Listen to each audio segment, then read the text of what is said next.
majtama'a qaumun fi baitin min buyutillah yatluna kitaballah wa yatadarasunahu fima bainahum illa nazalat alaihimus sakinah wa ghasyiyatuhumur rahmah wa haffat bihimul malaikah wa dzakarahumullahu fiman indah.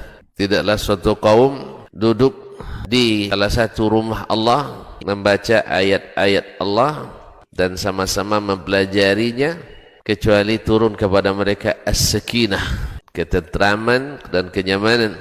Wa ghasyiyatuhumur rahmah, dan mereka diliputi pula oleh rahmat, kasih sayang dari Allah Subhanahu wa taala. Wa haffat bihimul malaikah, dan mereka pun dikelilingi oleh para malaikat, karena malaikat suka majelis-majelis zikir dan ilmu.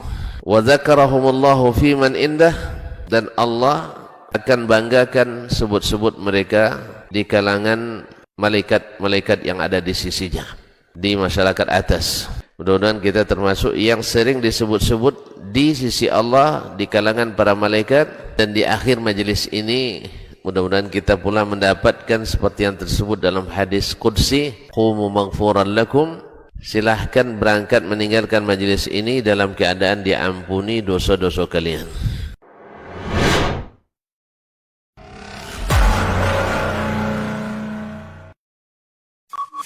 Dr. Dasman Yahya Ma'ali LCMA Hafizahullah, Dr. Helmi Basri LCMA Hafizahullah, Dr. Hidayatullah Ismail LCMA Hafizahullah.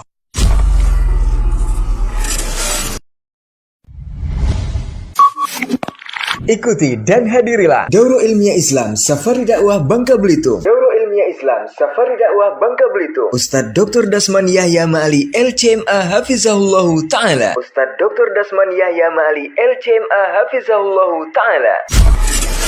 Jumat sampai dengan Ahad 4 sampai dengan 6 Rabiul Awal 1444 Hijriah atau 30 September sampai dengan 2 Oktober 2022. Menuntut ilmu itu wajib bagi setiap muslim. Kita belajar karena ingin kita terhormat, derajat kita terangkat. Innal hamdalillah nahmaduhu wa nasta'inuhu wa nastahdihi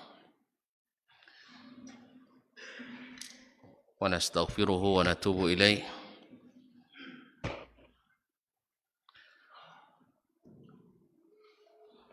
Wa na'udzu billahi min shururi anfusina wa sayyiati a'malina.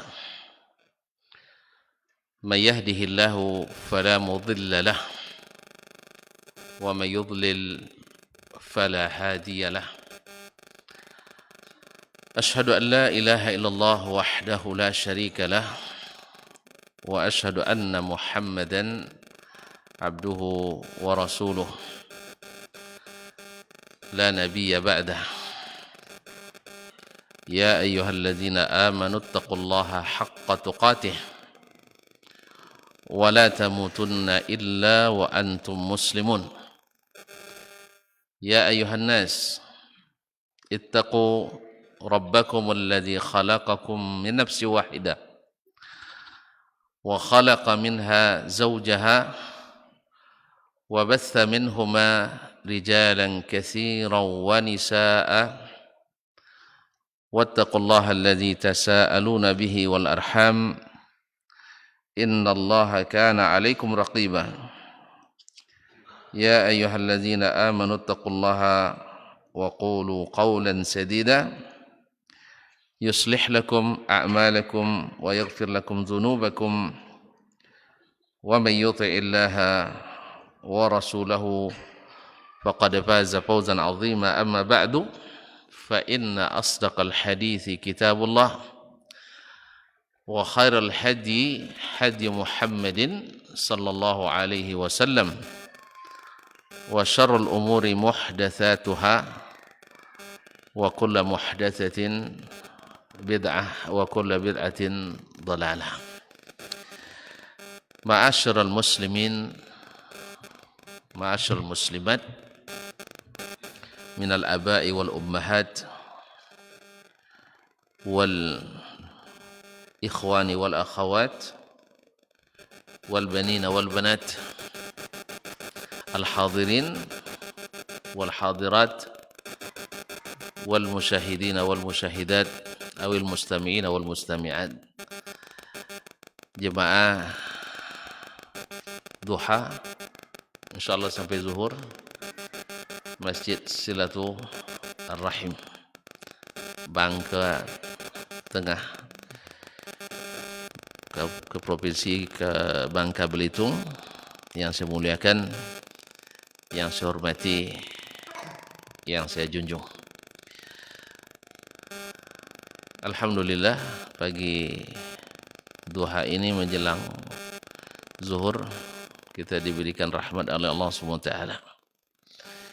Diberikan curahan hujan, walaupun tak lebat, tapi cukup membasahkan.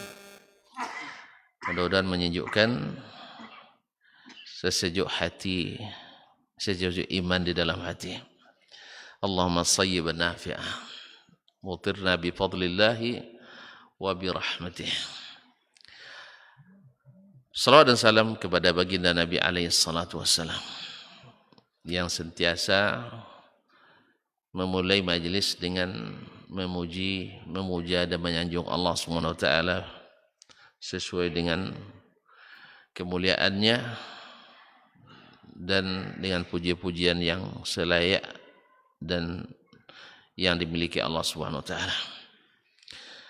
Mudah-mudahan kita berselawat terus kepada Nabi alaihi salatu wassalam, karena selawat dan salam kepadanya menyegerakan doa kita dikabulkan. Ada seorang sahabat atau Nabi melihat seorang sahabat berdoa dalam salat tanpa memuji dan tanpa berselawat. Lalu kata Nabi SAW, ta'ajjal ar-rajul. Ini orang ta'ajjul, tergesa-gesa. Lalu Nabi mengatakan, apabila seseorang berdoa hendaklah memuji Allah, kemudian bersalawat dan salam kepada aku. Ma'asyarul kiram dirahmati Allah, itu sebab itu Imam Ibnul Qayyim rahimahullah dalam Jala'ul Afham menyebutkan salah satu sebab doa segera dikabulkan adalah dengan memulainya dengan selawat dan salam kepada baginda Rasulullah sallallahu alaihi wasallam. Ma'asyarul kiram, terima kasih kepada para panitia dan jemaah di sini. Sebab saya diizinkan duduk lebih tinggi. Mudah-mudahan tidak ada paksaan dalam hati. Nah, atau kalau tak rela saya turun ke bawahnya. Pokoknya seperti guru kami dulu bilang, kalau kamu sabar duduk di situ lama, nanti akan duduk di sini katanya. Ya tentu harus lama dulu, sampai saya pergi baru duduk di sini. Kaum muslimin dan muslimat dirahmati Allah. Ini bukan karena lebih tinggi, tidak, tapi supaya lebih nampak, supaya nampak dari yang depan sampai ke belakang. Selanjutnya saya mohon izin kepada para ketua di tempat sini, para ulamanya, para ustadz, ustazahnya, pada kiai, nyai, dan para da'i dan da'iyah, dan tak juga tak lupa pula para pemangku adat, orang tua, nenek mama yang hadir ataupun yang melihat atau yang mendengarkan. Saya mohon izin sebentar saja, tidak lama. Nah, suaranya kurang keras karena mic-nya kurang satu. Oh, kurang dekat, didekatkan. Kalau dekat tak biasa dah. Tapi apa boleh buat? Dah jelas. Sudah. Kalau dah jelas selesailah. Oh, suaranya. Baik kaum muslimin dan muslimat rahmati Allah. Ada permintaan, saya juga minta. Kalau boleh AC di belakang saya dimatikan saja. Atau diarahkan ke jemaah. Ya bukan tidak suka, tapi tidak kalau terlalu banyak tak apa. Dah satu-satu. Alhamdulillah. Dari tadi sebenarnya mau bicara tapi segan. Tapi dia tidak segan-segan minta. Terima kasih, jazakallah khair. Kadang-kadang kan harus orang mulai dulu kan baru kita bisa. Nah. Mohon maaf Bapak dan Ibu yang saya muliakan. Pagi ini tema kajian kita wali Allah menurut sunnah. Tentu ada yang bertanya, kenapa tidak menurut Al-Quran dan sunnah? Kenapa harus menurut as-sunnah? Pertama, ini kalau dekat menggema Ustaz. Suara saya kan keras juga sebenarnya. Baik. Ini kesempatan minum nampaknya. Izin ya. Ada yang mau minum? Nah, bismillah.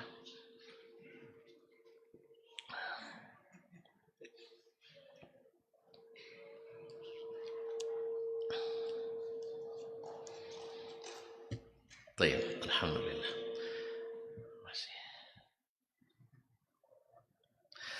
Kaum muslimin dan muslimat yang dirahmati Allah, kenapa menurut as-sunnah? Saya teringat perkataan Imam Asy-Sya'bi dan Imam Makhul Syami rahmatullahi alaihima wa ala jami'ul ulama al-kiram, lal kitabu ahwaju ila sunnati minas sunnati ila al-kitab. Sesungguhnya Al-Quran lebih membutuhkan as-sunnah daripada as-sunnah membutuhkan Al-Quran. Apa maknanya? Bila as-sunnah disebut, maka Al-Quran include, termasuk dalamnya. Tidak mungkin orang melaksanakan sunnah kecuali mendahulukan Al-Quranul Karim.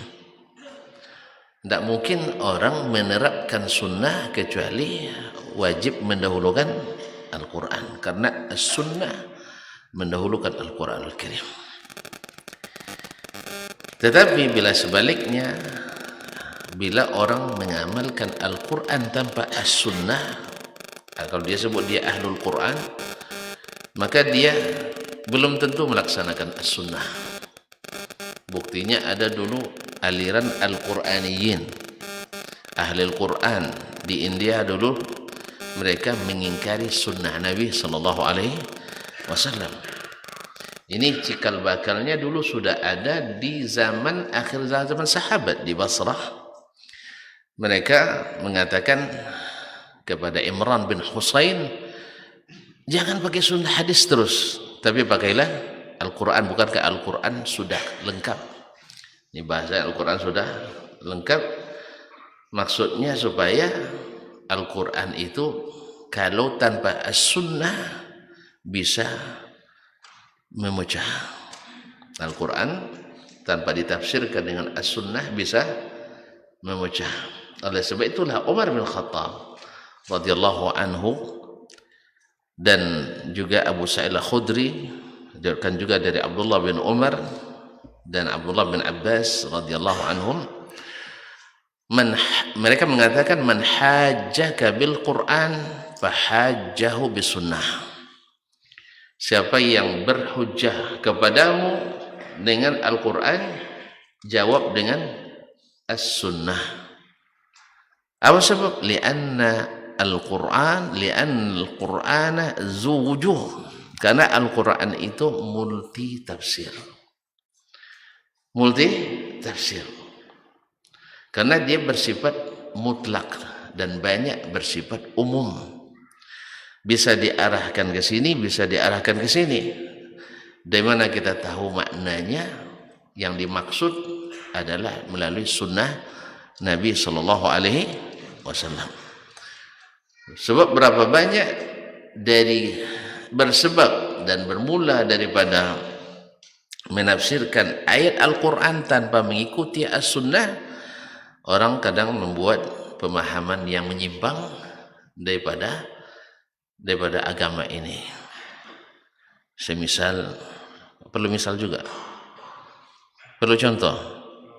Contoh yang bikin antum tersinggung atau tersungging. Hah? Ini kadang-kadang kalau salah contoh kita tersinggung, orang tuh kayaknya. Ya, harus hati-hati juga. Bikin tersungging. Tersinggung lah ya. Tersungging lah.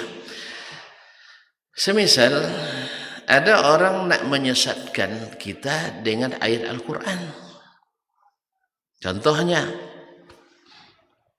Nah, apa contohnya? Banyak.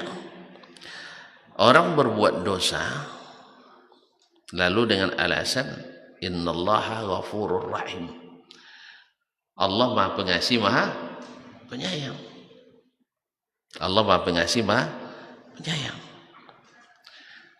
Atau orang membolehkan melihat yang diharamkan karena keindahan, dia katakan innallaha jamilun yuhibbul jamal. Allah Maha Indah, suka keindahan, maka dipasangnya foto-foto artis di kamarnya, kan indah itu. Itu apa? Untuk tadabbur ayat, tadabbur alam. Jadi melihat keindahan ciptaan Allah Taala. Jelas kaum muslimin muslimat. Jadi kadang tafsir sunnah pun kalau tidak digunakan as-sunnah bisa mengelirukan. Kalau mulai bilang bisa menyelarukan, bisa membuat tafsiran-tafsiran yang menyesatkan. Sebagaimana orang juga nak menganggap agama yang pernah diturunkan Allah SWT sama dengan agama Islam, bahwa mereka bisa disatukan, yang dikenal di Arab dengan Al-Baitul Ibrahimi, karena sama-sama keturunan Nabi Ibrahim, Yahudi, Nasrani, Islam bisa disatukan dengan alasan diantaranya ayat Al-Quran juga. Qul ya ahlal kitab ta'alu ila kalimatin sawa'in bainana wa bainakum. Titik. Padahal di situ masih koma. Bahkan titik koma. Titik koma itu setelah itu tafsirnya. Lalu mereka titikkan di sini. Katakan, hai ahlul kitab, mari kita sama-sama menegakkan kalimat persamaan di antara kita. Apa persamaan kita? Sama-sama membawa kedamaian, sama-sama menyembah Tuhan yang sama, kan gitu ya. Sama-sama toleransi dan seterusnya. Akhirnya apa? Nah, kalau begitu kan Islam, Kristen, Yahudi sama. Karena Allah sendiri menyuruh kita menegakkan kalimat yang sama. Oleh sebab itu sekali-sekali khutbah di gereja. Ya. Sekali-kali khutbah di gereja, sekali saja khutbah di masjid. Iya, ada seorang profesor doktor, masya Allah, dengan bangga mengatakan saya lebih sering khutbah di gereja daripada di masjid. Nah, jadi khutbahnya sekali-kali di gereja, sekali saja di masjid. Kiai. La haula wala quwwata. Jadi kaum muslimin muslimat, makanya as-sunnah bila disebut Al-Quran ikut. Tapi kalau Al-Quran saja belum tentu mengikuti as-sunnah. Itu sebabnya kenapa golongan yang selamat dari sekian golongan yang tidak selamat, berapa golongan yang selamat? Satu. Ya Allah, antum picik sekali ya. Orang nak menyelamatkan semua, antum bilang nak menyelamatkan satu saja. Weh, jangan jadi presiden antum. Ma'asyiral kiram dirahmati Allah. Gadai 73 golongan yang terancam, golongan yang disebutkan Nabi akan terjadi di kalangan umat Islam, yang selamat hanya masih satu lagi. Berubah ya Allah. Memang teguh sekali kawan saya. Sebelah sini kita tanya, berapa yang selamat? Satu juga. Antum kedip mata tadi enggak? Enggak main kode-kode. Memang begitu ya. Masya Allah, tabarakallah. Hanya satu. Siapa mereka? Ahlus sunnah. Ahlu sunnah. Ada yang bertanya, Ustaz, kok tidak ada sebutkan ahlul Quran was sunnah? Itulah rahasianya. Karena ahlus sunnah mesti menghormati Al-Quran, tapi ahlul Quran saja belum tentu. Belum betul? Belum tentu nyunnah katanya. Gitu ya, subhanallah. Jadi makanya tren as-sunnah itu sejak zaman Nabi lagi, bukan sekarang aja. Menyunnah itu adalah sejak zaman sahabat lagi. Mereka menanyakan kaifa kana sunnatu Rasulillah sallallahu alaihi wasallam fi kadza, kaifa kana sunnatu Rasulillah sallallahu alaihi wasallam. Jadi bukan tren zaman ini. Kalau antum bilang tren zaman ini, keliru antum. Itu tren sejak awal lagi. Mereka tanyakan tentang sunnah Nabi sallallahu alaihi wasallam, walaupun dengan bahasa yang berbeda. Mereka misalnya menanyakan, ماذا فعل رسول الله صلى الله عليه وسلم بكذا atau ماذا قال رسول الله صلى الله عليه وسلم بكذا. Kadang-kadang mereka menanyakan ma sunnatu Rasulillah sallallahu alaihi wasallam atau minas sunnati kadza. Oleh sebab itu maka disebutlah siapa wali Allah menurut as-sunnah. Ma'asyiral kiram, kita tidak panjang-panjang, hanya sampai selesai. Ya, serius, santai sampai selesai. Nah, 4S kata orang. Masih jam 10.20. Masih lama sih. Masih lama, tidak terasa tiba-tiba ada zuhur aja nanti itu. Asal antum tidak ngangguk-ngangguk cepat. Ya, asal masih tegak apa namanya, lehernya. Tapi kalau sudah terkulai ngangguk nanti, ya saya paham lah. Jadi antum kasih isyarat aja. Nah, kasih isyarat. Apalagi kalau sudah berdesis suaranya. Berarti kan sudah ini. Tapi kalau begini tidak ada ngantuk, saya nampak. Saya boleh ngantuk nampaknya. Kaum muslimin. Ma'asyiral kiram dirahmati Allah. Allah SWT berfirman dalam Al-Quranul Karim, ala inna awliya Allah la khawfun alaihim wala yahzanun. Ingat, sesungguhnya awliya Allah itu, awliya jamak daripada wali. Sesungguhnya para wali Allah itu la khaufun alaihim, tak perlu takut dan tidak perlu bersedih, tak perlu khawatir. Ya, kalau sampai di sini ayatnya, padahal masih titik koma kan, tapi kalau sudah disebut titik nanti bisa saja ditafsirkan orang wali Allah itu tidak perlu takut lagi masuk neraka, sebab dijamin masuk surga. Sehingga tidak sedikit orang yang diwalikan karena dijamin masuk surga, lalu dikeramatkan, lalu dijadikan sebagai tempat-tempat yang dibesarkan. Sehingga ada kalau katakan kalau wali itu diterima amalnya sehingga dia banyak karamahnya. Padahal masih ada sambungan ayat. Siapa wali itu? Yang kedua, kalau itu tadi saja, wali itu jadi eksklusif, dengan arti peluang untuk menjadi wali harus ada pendaftaran khusus. Jelas? Kalau nak jadi wali harus naik peringkat-peringkat khusus yang dibuat-buat orang. Kalau masih pemula belum, tapi harus jadi khawas. Setelah itu jadi khawasul khawas. Ada peringkat-peringkat tertentu. Padahal wali itu sederhana. Kalau kita mau istiqamah. Allah sendiri menafsirkan siapa? Ala inna awliya Allah la khawfun alaihim wa lahum yahzanun.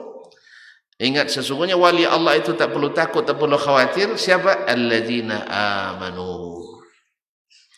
Orang-orang yang beriman. Wa kanu yattaqun, dan selalu bertakwa. Oleh sebab itu bisa saja Allah berikan kewalian itu kepada masyarakat yang tidak dikenali, orang yang tidak dikenal, padahal dia wali. Seperti kata Nabi sallallahu alaihi wasallam, kam min rajulin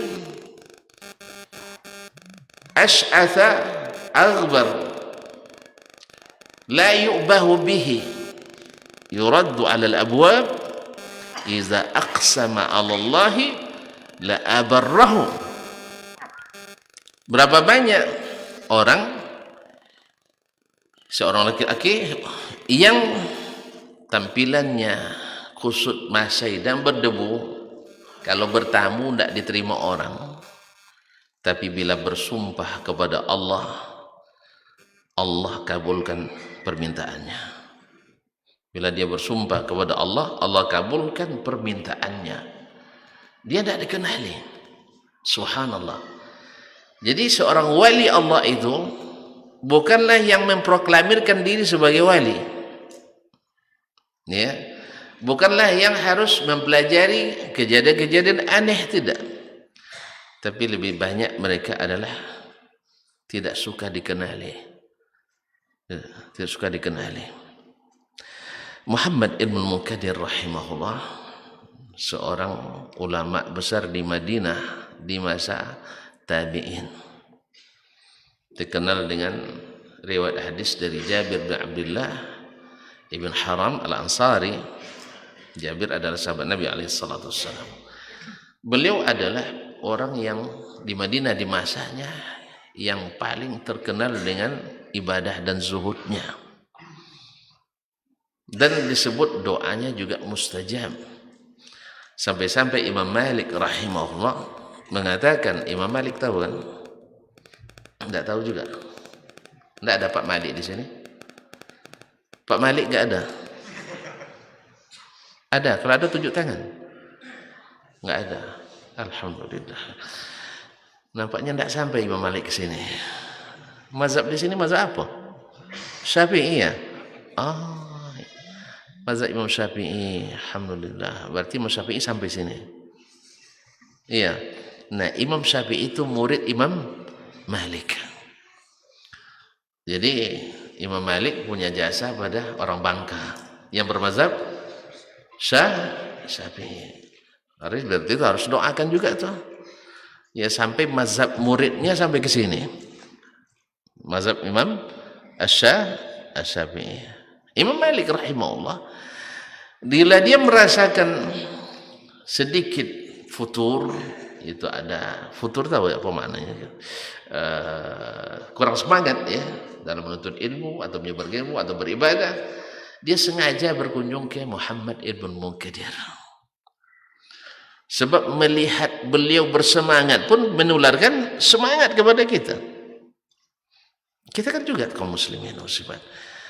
Saya kalau terus saja saya di Pekanbaru tidak nengok orang Bangka, mungkin agak futur juga kan. Nah, makanya terima kasih saya kepada panitia di sini, akhirnya semangat lagi untuk segera pulang. Soalnya sudah banyak menanti masalah. Bukan, masih semangat untuk berdakwah lagi terus. Insyaallah nanti undang lagi, tak masalah. Ini menambah semangat. Karena melihat saudara semangat, kita semangat. Imam Malik melihat Muhammad bin Munkadir, timbul semangatnya kembali. Ma'asyaallah kiram rahmatullah. Ini barang tafsirnya, orang yang bila kita lihat mengingatkan kita kepada Allah Tabaraka wa Ta'ala. Inilah Muhammad Munkadir. Suatu hari dia terjadi musim panas berkepanjangan di Madinah. Oleh itu khalifah waktu itu memerintahkan untuk salat al-istisqa. Ini kalau kita disuruh berdoa istisqa, kadang ngeri-ngeri sedap juga. Ya, kalau turun hujan, oke lah. Tapi kalau tidak turun hujan, disalahkan tukang doa, ya enggak? Siapa doa? Ustaz Dasman. Iyalah, mana makbul doa kan? Iya kan? Jadi Antum pernah salat istisqa lah. Jadi imam coba sekali. Kalau tidak sempat tak hujan orang lain rasanya ya. Tak doa. Nah, Muhammad bin Munkadir yang begitu zuhud, ahli ibadah, rahimahullah taala, beliau berdoa tapi tak turun hujan. Tak turun hujan.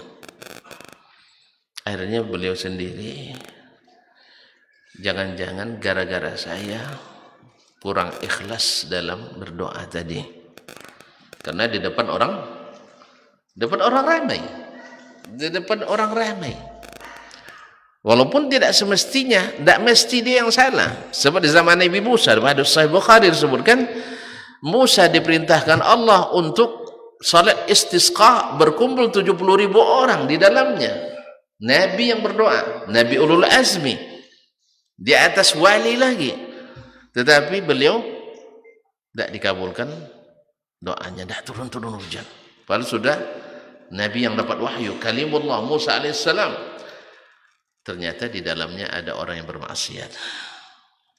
Tetapi Muhammad bin Munkadir tidak serta-merta menuduh jemaah. Kalau kita mungkin ustaz menuduh jemaah dah. Akhirnya dia, jangan-jangan saya yang kurang ikhlas, atau ada dosa saya yang menghalangi doa tidak terkabul. Maka malam-malam hari dia sendiri menyelinap di tengah, ketika orang sedang tidur malam, dia pergi ke Masjid Nabawi, ingin berdoa di Ar-Raudhah Asy-Syarifah, doa sendiri di depan, tidak ada orang yang melihat lagi. Kalau ada orang yang beribadah di tempat yang tak terlihat oleh orang, masih ada rianya? Masih ada rianya? Ya Syekh, orang beribadah sembunyi-sembunyi, masih ada rianya? Ria tidak tahu, bukan nama orang, jangan salah paham. Lawan ikhlas. Orang sengaja menyembunyikan ibadahnya, mungkin ria lagi? Hah? Geraknya pertanyaannya tidak paham nampaknya. Mungkin Ustaz, sebab sudah disiapkan media untuk konferensi pers. Oh iyalah, itu setelahnya. Dia sengaja menyembunyikan amalnya di tengah malam supaya tak terlihat oleh orang lain. Mungkin ria? Tidak, pasti ikhlas. Dia berdoa. Ternyata sesampai di masjid, kan dulu Masjid Nabawi tidak macam sekarang. Sekarang lebih terang pula daripada di luar lagi kan. Dulu gelap, tak ada lampu. Dia terdengar sayup-sayup orang berdoa. Orang berdoa. Lalu dia dengar apa doanya? Allahumma inni aqsamtu alaika illa saqaitahum. Allahumma inni aqsamtu alaika illa saqaitahum. Allahumma inni aqsamtu alaika illa saqaitahum. Ya Allah, aku meminta kepadamu dengan dengan sungguh-sungguh bersumpah kepadamu, engkau mesti turunkan hujan kepada mereka. Allah, dipaksanya Allah menurunkan hujan. Gitu bahasanya. Saya bersumpah saya tak akan beranjak di sini sampai engkau turunkan hujan kepada mereka. Lalu Muhammad bin Munkadir, subhanallah, ternyata sudah didahului oleh orang lain. Marah dia. Hah? Awak kena dahului berdoa, marah juga. Kamu kenapa pandai-pandai sendiri? Kau muslimin muslimat dirahmati Allah enggak? Muhammad bin Munkadir, setelah belum selesai orang itu berdoa, hujan mulai turun. Lalu dia pergi, merasa ada yang datang, kan terasa olehnya. Muhammad Munkadir datang, dia pun segera cabut, pergi orang tadi. Nah, Muhammad bin Munkadir ingin mengetahui siapa orang ini, karena ini doanya nampak langsung oleh dia, doanya diijabah oleh Allah. Seperti dalam hadis tadi, seorang yang tak dikenal kalau bertamu tak diterima, ya kan? Kalau alhamdulillah bertamu diterima kan? Masih diterima kan? Ayolah, ditamu diterima. Tapi belum tentu doa dikabul. Tapi ini orang tidak diterima kalau tidak terkenal. Tapi bila bersumpah kepada Allah, la abarrahu, Allah akan ijabah. permintaan sumpahnya tadi. Belum selesai dia sudah turun hujan. Merasa ada yang datang, dia pun lari. Pergi, tidak mau diketahui orang. Akhirnya Muhammad Qadir membuntuti dari jauh, dari belakang. Oh, rumahnya ternyata di sudut kota Madinah. Muhammad Qadir tidak mungkin malam-malam itu bertamu kepadanya. Dia berniat besok pagi saya harus belajar ke orang ini. Allah, ulama besar mau belajar kepada orang yang tidak dikenal. Besok pagi-pagi dia datang ke situ, lalu dia kedor pintu, Assalamualaikum. Ternyata dia dengar ada orang yang terseduh-sedan di dalam rumah, menangis. Kenapa dia menangis? Sang tuan tadi yang berdoa malam tadi, karena merasa sudah terdeteksi dan diketahui namanya atau tempatnya, akhirnya dia pindah dan pergi ke alamat yang tidak disebutkan. Allah.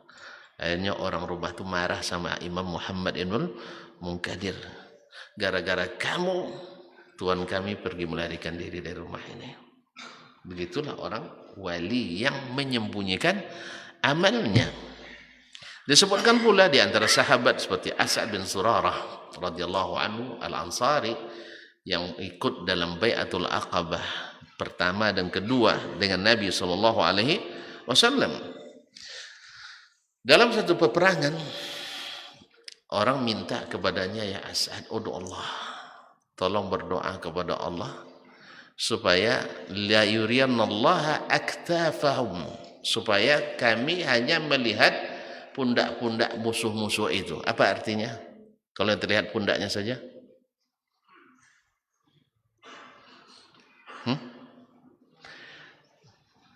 Kalau pundaknya saja yang terlihat, maknanya melarikan diri. Antum mantap. Nah, silakan Syekh. Fadhal Syekh. Fadhal Syekh. Fadhal. Murian. Nah. Jazakallahu khair. Barakallahu fik. Nah. Coba lihat. Sekarang dia maju, apa yang terlihat? Mukanya. Kalau dia membalik, coba. Apa yang terlihat? Punggungnya. Jadi bahasa isyarat. Kalau yang terlihat hanya pundak musuh, berarti musuh cepat melarikan diri. Kalau musuh lari, ya kita menang.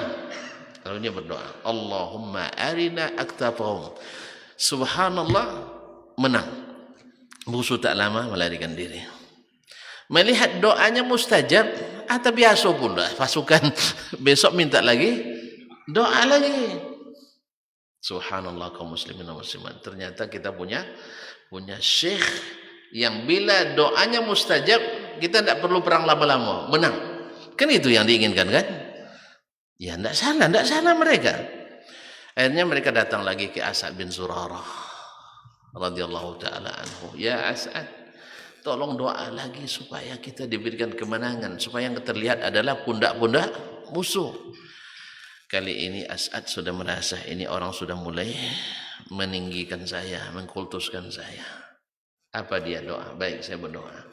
Allahumma arina aktafahum wa alhiqna bis salihina bin nabi wa ashabi. Ya Allah, perlihatkan kepada kami punggung-punggung mereka dan tolong gabungkan saya dengan nabi dan para sahabat yang telah mendahului. Apa maknanya? Beri pasukan ini kemenangan dan saya ikut syahid dalam peperangan ini. Subhanallah, Allah kabulkan. Kaum muslimin menang, tapi dia mati syahid. Tidak ingin dikenal terlalu lama. 2 kali saja. Kalau kita Masya Allah sempat tergabul sekali, panggil seluruh media yang ada. Apalagi sekarang di zaman medsos ini, alhamdulillah, pas datang ke masjid silaturahim 2 hari tidak hujan, langsung hujan. Iya kan? Langsung hujan. Akhirnya wali Allah menurut Allah musta'an. Kaum muslimin dan muslimat dirahmati Allah. Itulah mereka. Dalam satu peperangan lagi, di situ ada seorang ulama terkenal juga, Muhammad ibn Wasi', ahli ibadah. Allahu Akbar. Kaum muslimin, Muhammad ibn Wasih adalah salah satu juga perawi hadis dan ulama. Ketika pasukan berbaris, pasukan sudah keluar dari kemah, berbaris di lapangan di bawah pimpinan panglimanya, tidak terlihat Muhammad ibn Wasih, karena dia terlihat kalau tidak hadir kan, nampak. Aina Muhammad ibn Wasih? Di mana Muhammad ibn Wasih? Lalu dijawab oleh orang yang melihatnya, innahul an fil khaymah yushiru atau yadu Allah. Dia sedang berada di kemah, sedang berdoa kepada Allah Subhanahu wa taala. Berdoanya sendiri. Berdoanya ketika orang sudah pergi. Dia berdoa, subhanallah. Apa kata sang panglima? Wallahi la asma'un min Muhammad ibn Wasih ahabbu ilayya min alfi faris. Demi Allah, sesungguhnya telunjuk Muhammad ibn Wasih, dia berdoa menunjuk ke langit kepada Allah Subhanahu wa taala yang maha tinggi, lebih saya andalkan daripada 1000 pasukan berkuda. Pada saat itu kan pasukan berkuda kan termasuk pasukan elitnya. Pasukan elitnya waktu itu. Subhanallah. Mereka tahu bahwa kekuatan doa seorang yang saleh itu sangat besar untuk suatu kemenangan. Tapi mereka yang saleh-saleh itu sentiasa bukan memamerkan, tapi justru ingin tidak diketahui oleh orang lain. Nah, kembali ke kajian kita, kaum muslimin dan muslimat. Siapa wali Allah itu? Alladzina amanu wa kanu yattaqun. Orang yang beriman dan senantiasa bertakwa. Apa definisi beriman dan bertakwa itu, kaum muslimin? Sebab kalimat ini diulang-ulang orang. Bahkan disebutkan di pasal-pasal awal undang-undang. Ya kan? Misalnya pendidikan, sistem pendidikan nasional menjadikan anak didik yang beriman dan bertakwa. Tapi implementasinya belum tentu beriman dan bertakwa. Ma'asyal kiram, bagaimana iman dan bertakwa itu? Allah menafsirkan sendiri di dalam hadis qudsi yang diriwayatkan oleh Nabi sallallahu alaihi wasallam. Apa kata Allah SWT? Diriwayatkan oleh Nabi kita alaihi salatu wassalam, man adzali waliyan faqad adzantuhu bil harb. Man adzali waliyan faqad adzantuhu bil harb. Siapa yang menyakiti seorang wali di antara wali-waliku, maka aku umumkan perang dengannya. Allahu Akbar. Ada yang berani perang lawan Allah? Siapa yang perang lawan Allah takkan menang. Sebagaimana Allah katakan, siapa yang tidak mau meninggalkan riba, Allah perangi, ya kan? Berperang dengan Allah dan Rasulnya. Maka selama riba menjadi pondasi ekonomi, ekonomi kita takkan pernah tidak akan pernah maju. Betul? Makanya utang bertambah utang, bunga berbunga utang, bunganya busuk. Bayangkan. Jadi kaum muslimin dan muslimat dirahmati Allah, maka bersegeralah meninggalkan perang dengan Allah Subhanahu wa taala. Bersegeralah meninggalkan perang dengan Allah. Jangan sakiti para wali-wali Allah. Jangan sakiti para wali Allah. Siapa mereka? Allah katakan, ma taqarraba ilayya abdi bi syai'in ahabba ilayya mimma aftaradtuhu alaihi. Tidaklah seorang hambaku mendekatkan diri kepadaku dengan sesuatu amalan yang lebih aku cintai daripada yang aku wajibkan kepadanya. Oh, ternyata orang beriman itu adalah meyakini perintah Allah dan Rasulnya sallallahu alaihi wasallam dan mengikutinya. Kalau perintahnya kerjakan, kerjakan. Kalau perintahnya tinggalkan, tinggalkan. Oh, ini rupanya wali itu. Wali itu adalah yang mengerjakan perintah Allah dengan penuh iman. Karena ada orang mengerjakan perintah karena terpaksa, riya. Ini lebih bahaya. Yang lebih bahaya daripadanya adalah terpaksa Islam seperti kaum munafiqin.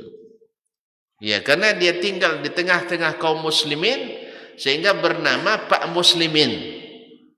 Padahal hatinya adalah bersama kaum kafirin. Tidak boleh bilang kafir ya. Karena dia bilang tidak boleh bilang kafir, Ustaz.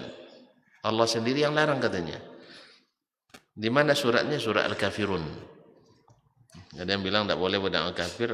Apa bunyinya? Lakum dinukum waliyadin katanya. Allah saja boleh memilih agama saja, yang mana aja. Lakum dinukum waliyadin. Lalu kita tanya, di surat apa itu Pak? Di surat Al-Kafirun. Allah bilang mereka orang kafir. Dia bilang tidak boleh menyebut orang kafir. Itulah. Karena tidak berilmu tetapi ikut hawa nafsu. Kaum muslimin, jadi orang yang wali itu adalah yang mengerjakan perintah dengan penuh iman. Oleh sebab itu kalau puasa, apa kata Allah, kata Nabi SAW? Kalau kita puasa, man sama Ramadana imanan, karena beriman, bukan karena ikut-ikutan, bukan karena ikut-ikutan. Karena tradisi orang sini puasa, puasa pula.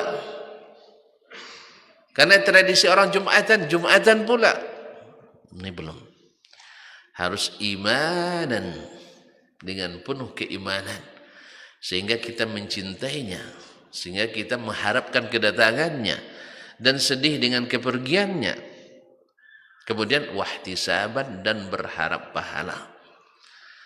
Jadi bukan berharap amprah. Jelas?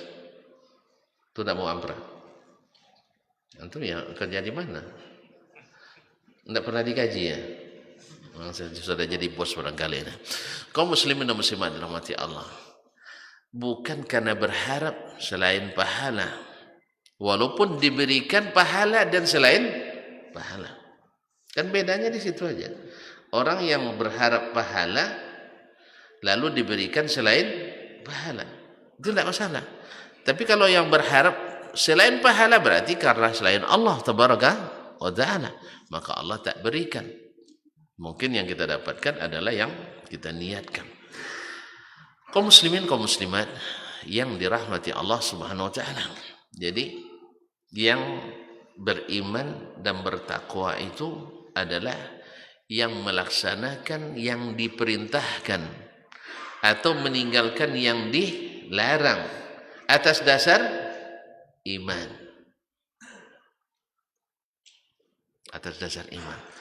Oleh sebab itu maka yang wali yang dimaksud Allah adalah ma taqarraba ilayya 'abdi bi syai'in ahabba ilayya mimma aftaradtuhu alaih.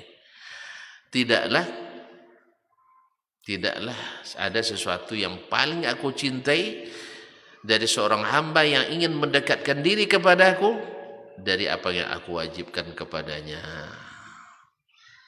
Berarti yang wali itu yang melaksanakan perintah, bukan yang punya kelakuan aneh-aneh. Ya, bukan yang punya kelakuan aneh-aneh, apalagi sampai gila pula. Ya. Jadi kalau wali tidak boleh sampai gila. Kalau udah gila mana ada. Jadi kaum muslimin muslimat, wali kita adalah yang sadar, yang senantiasa mengikuti tunjuk ajar, yaitu yang dia kerjakan yang diperintahkan dan ditinggalkan apa yang dilarang Allah Subhanahu wa taala. Nah, mereka juga punya skala prioritas, bahwa yang wajib mesti disegerakan daripada yang yang sunat, karena Allah lebih mencintai yang wajib daripada yang sunat.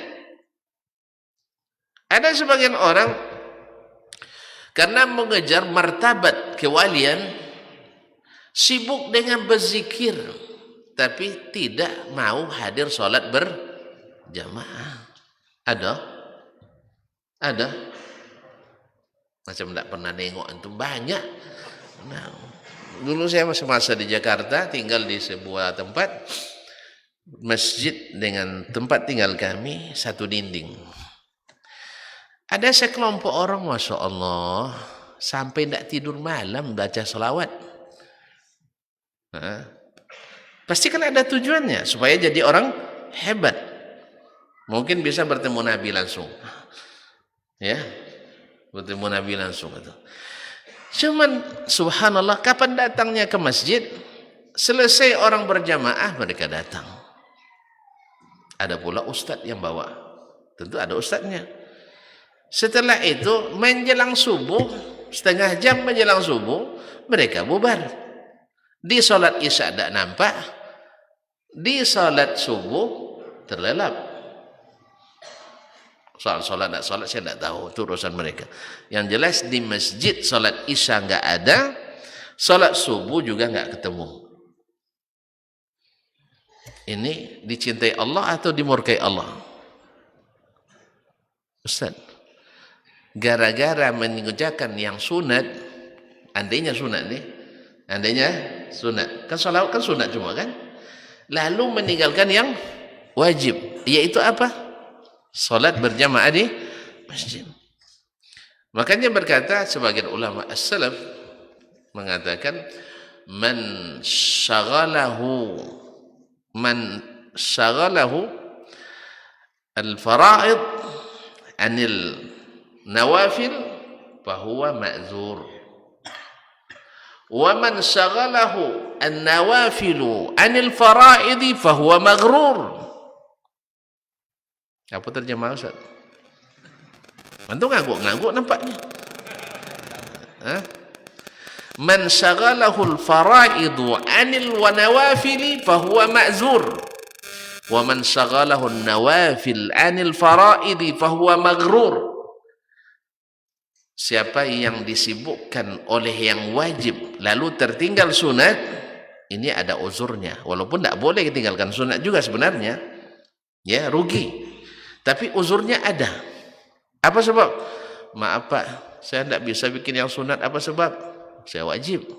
Misalnya, ada buka infak di sini, infak sunat. Misalnya sunatan masal. Ya kan? Lalu mohon maaf Pak, saya tidak bisa. Sebab apa? Saya nak nikah. Nikah wajib apa sunat? Bagi yang sudah menikah pasti bilang sunat. Bagi yang belum wajib dong. Ya. Maka dia mohon maaf saya tidak bisa sekarang. Itu ada uzurnya, ya kan? Ada uzurnya. Atau orang misalnya tidak sempat sholat sunat subuh karena tadi cepat qomatnya.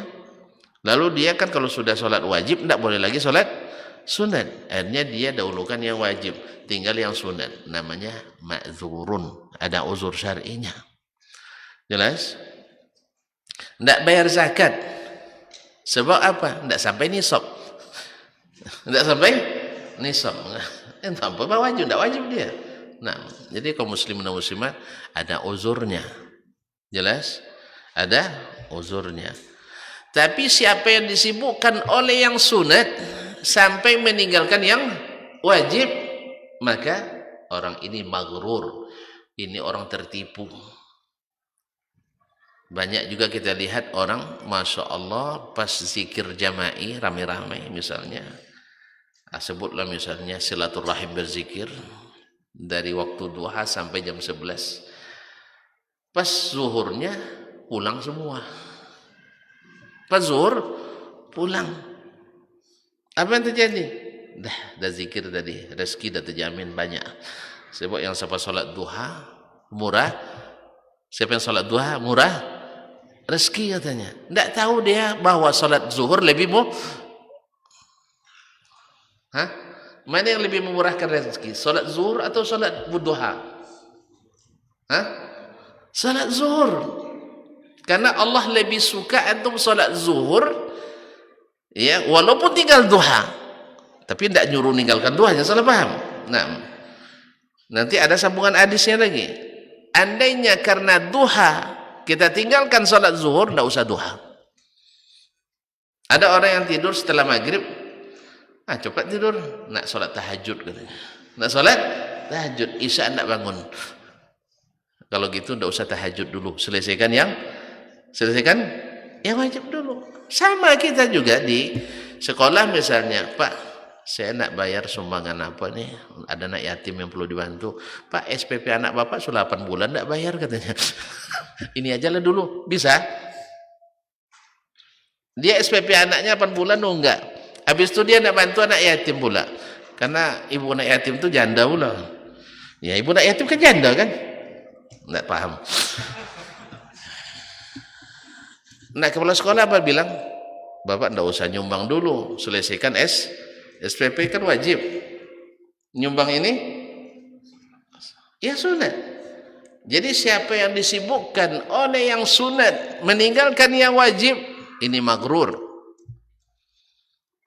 Ada lagi kejadian, subhanallah, pas wudu di tempat wudu ramai luar biasa, putih-putih, masya Allah.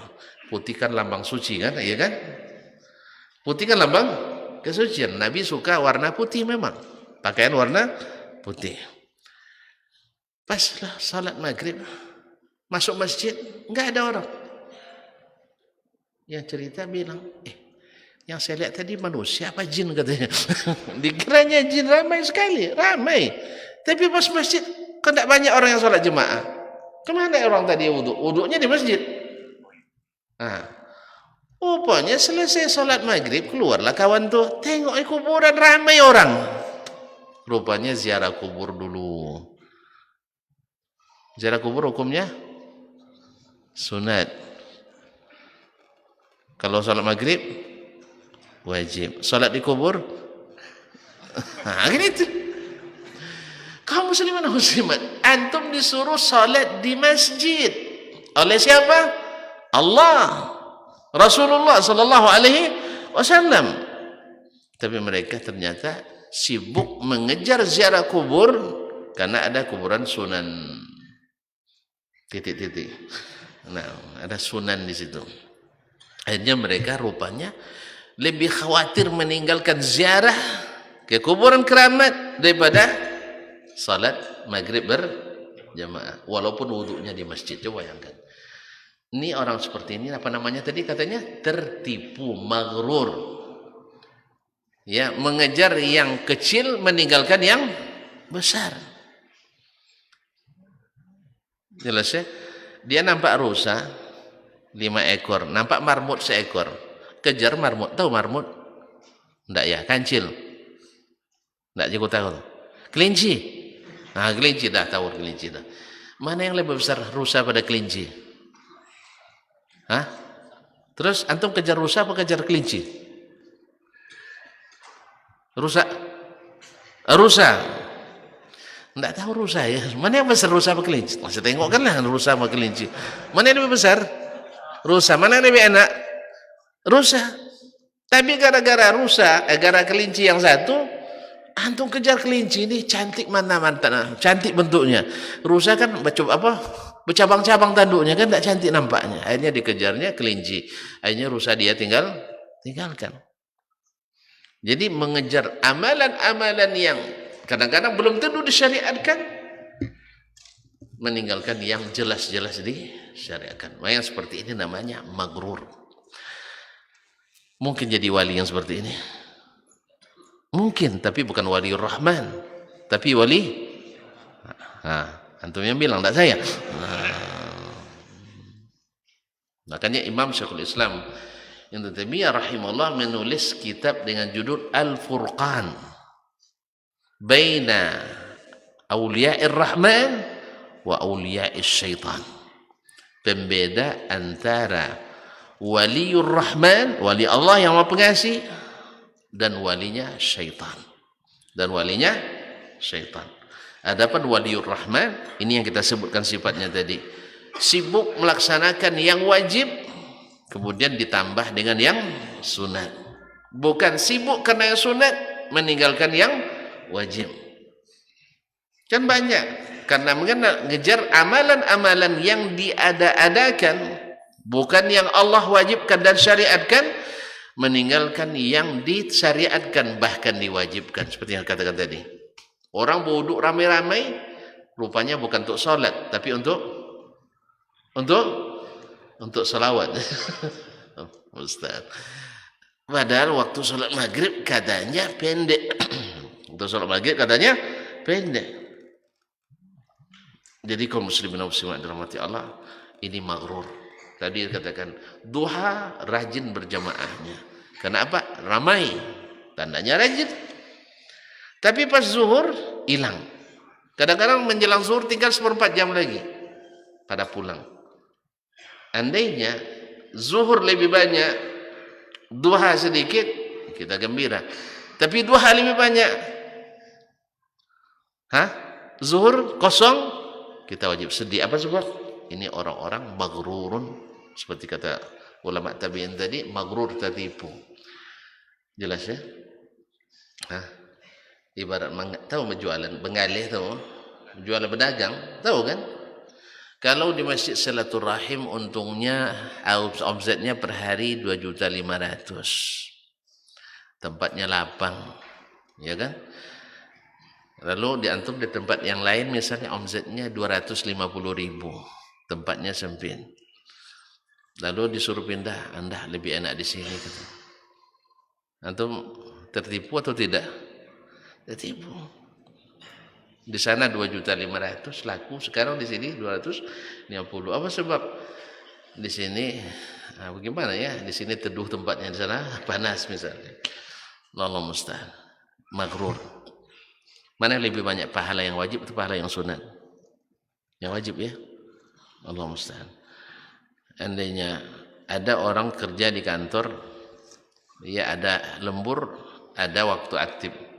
Pak, saya di waktu aktif tidak hadir, lembur aja lah. Mana yang lebih banyak gajinya? Gaji lembur atau gaji asli? Serius nih? Tidak tahu ya, baca SPU tuh, standar biasa biaya umum oleh Menteri Keuangan tuh. Kalau lembur staf-staf biasa sejam 6.000 cuma. Kalau gaji berapa? Kalau gaji 3 juta bahkan 100.000 sehari. Gara-gara ngejar 6.000 antum tinggalkan 100.000. Gimana ini orang? Maghrur, tertipu. Pas nanti laporan, kan ada setiap tahun laporan pegawai kan, antum tidak pernah masuk. Naik gaji? Enggak. Mungkin pangkat juga turunkan, tidak pernah masuk setahun. Yang seperti ini mungkin jadi wali? Mungkin dipromosikan jadi wali? Yang wajib ditinggalkan, yang sunat dikejar? Mungkin? Enggak. Sebab yang pertama ditanya itu yang wajib. Nah, bukan pula berarti yang wajib saja enggak. Sebab yang wajib bila dilaksanakan dengan baik dan benar, maka akan datang wa ma taqarraba ilayya 'abdi. Wa la yazalu 'abdi yataqarrabu ilayya bin nawafil hatta uhibbah. Seorang hambaku sentiasa melakukan amalan-amalan sunat sampai aku mencintainya. Kenapa dicintai Allah? Balasannya cinta Allah. Sebab orang yang menggabungkan antara yang wajib dengan yang sunat, menambah yang sunat ke yang wajib, itu tidak mungkin dilakukan kecuali cintanya berlebih. Cintanya lebih. Antara yang datang lebih awal dengan yang datang terakhir, mana yang lebih mencintai? Orang yang datang sholat sebelum azan dengan yang datang sholat setelah qomat, mana yang lebih mencintai sholat?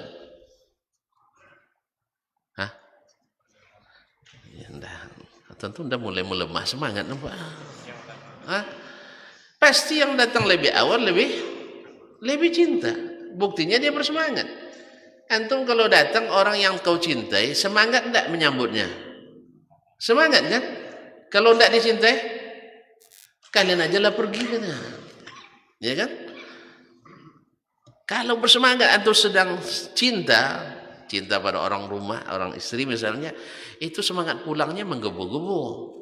Apalagi pas dia telepon sama anak, mana ibumu? Sholat pak katanya. Alhamdulillah, dia sholat sekarang. Soalnya 2 pekan dia tidak pulang kan? Tidak paham. Ini banyak di bawah umur di sini nampaknya. Bukan syukur sholatnya bang. Tidak paham. Alhamdulillah. Ini telepon anaknya ngangkat. Mama di mana nak? Lagi sholat pak katanya. Alhamdulillah. Sebab dia tugas luar kota 2 pekan. Tidak pulang-pulang. Pas pulang istrinya sholat pula. Mustajab doanya. Dah mulai paham nampak. Mustajab doanya. Itu kalau sedang cinta. Kalau tidak, nak sholat nak tak ada semangat pulang. Iya kan? Iya. Cobalah merantau dulu 2 hari. Kalau semangat pulang berarti cinta tuh. Jadi kaum muslimin dan muslimat, orang yang lebih awal datang pasti karena cintanya kepada sholat. Dan otomatis cinta ini berbuah hasil karena orang lebih awal datang lebih banyak berbuat yang sunat. Sah? Lebih banyak dapat sunatnya. Dan dia tidak tergesa-gesa. Apalagi kalau dia menikmati berlama-lama dengan kekasih. Oleh sebab itu dia pun pulangnya tidak segera. Pokoknya asal sedang cinta, kita tak tahu waktu berlalu. Dunia serasa milik kita, tak terasa waktu berlalu. Tapi kalau sebentar nengok jam, apalagi sebentar nengok muazzin, qamat katanya. Imam belum datang dia suruh qamat. Akhirnya yang jadi imam yang tak patut jadi imam. Ini orang tak mencintai. Kalau tak mencintai nak segera berpisah, betul kan? Antum kalau datang seorang yang kau tak suka kepadanya, dia berlama-lama dengan antum, senang? Enggak kan? Ada aja kesibukan, iya kan? Sebentar nelpon, sebentar nengok WA aja gitu. Enggak juga ngerti-ngerti orang ini kapan perginya. Nah, tapi kalau orang dicintai enggak, kita senang lama dengannya. Makanya selesai sholat, dia pun lama menunggu, zikir dulu, lepas itu sholat sunat dulu. Bahkan walaupun tidak ada sholat sunat setelahnya, seperti subuh dan asar misalnya, dia akan menunggu pula sampai terbit matahari. Nah, yang seperti ini, al-jaza'u min jinsil amal, itu berlaku.